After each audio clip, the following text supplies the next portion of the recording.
Coach Heavy here. We're gonna go over some knees. I've always loved these. One of the reasons I love them so much is because they're very simple. There's not that much going on. So once we can figure it out, we can use it very effectively. When we're gonna throw this knee, I like to train it on the wall. When people are first trying to learn the knee, I find this very effective. If we hit the bag, sometimes the bag's gonna move around too much. We're gonna get a nice feedback from the wall here.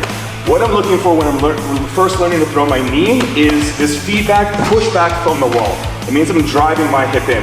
What I want to avoid is just kneeing with the leg, where I'm just gonna bring up this knee and it's just gonna touch the wall and not a whole lot's gonna happen. My leg will bounce back a little bit, but when I can drive my hip in, really, I get a nice big pushback from the wall.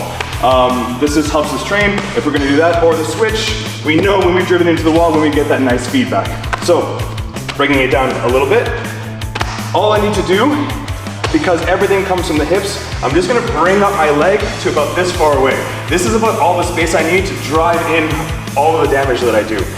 Sure, if I bring up the leg and I time everything perfectly, I will get some extra power out of it, of course, but again, I love the simplicity of I can just bring up my leg, nice and parallel to the ground here. Accuracy and aim is very important. If my leg is off this way, or if I'm aiming too high or too low, I need to make sure that this is nice and parallel to the ground, so when I drive in, it comes right back at me.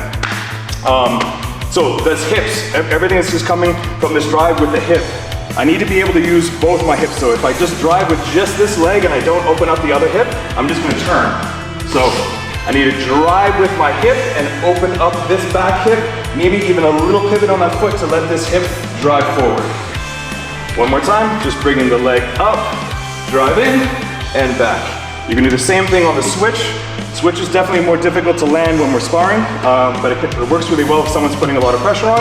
But we can switch and drive that knee in as well. Give this a try.